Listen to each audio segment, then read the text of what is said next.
Using your hands. Well, there's an old joke in orthopedics that we work using our hands and occasionally our heads. But I had an opportunity to read this book. You can see the author there.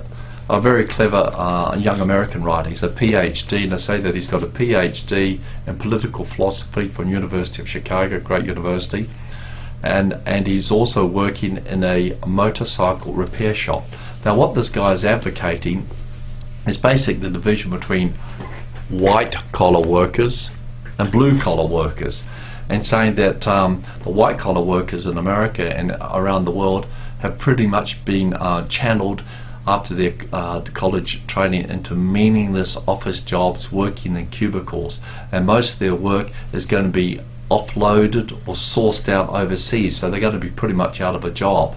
They've been in some ways marginalised, whereas he sees great virtues in using your hands, you know, and he actually started a motorcycle shop fixing a motorcycle because he feels that these practical skilled jobs can't be outsourced.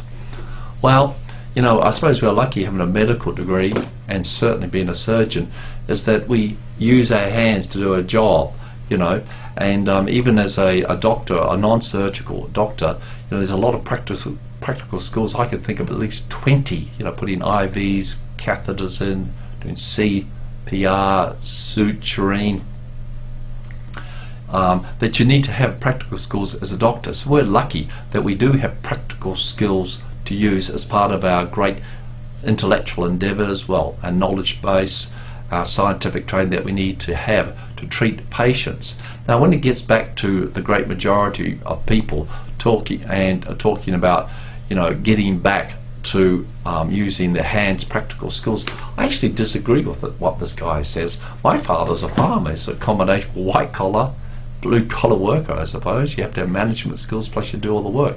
He said it's much smarter to be a doctor or a lawyer. It's too much hard work being a farmer. And, you know, I think this guy's a bit tongue-in-cheek, you know. We're always advocating getting a college education's way to get ahead, getting educated, putting something between your ears. Unfortunately, blue-collar workers don't do so well in life. They're missing out on money, certainly missing out on status, and it's much better off to be a white-collar worker.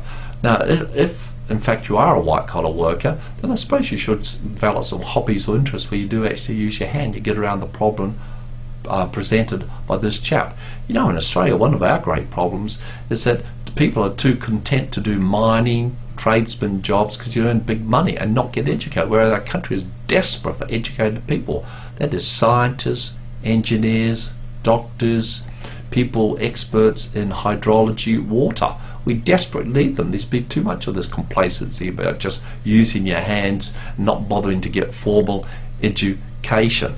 So I'm afraid I disagree with this guy, you know, in terms of getting grease under your nails. I'd rather have blood underneath my nails. At least I can clean it out. You can't get rid of that grease, so you can't go between your motorcycle shop and your office job or even the operating room.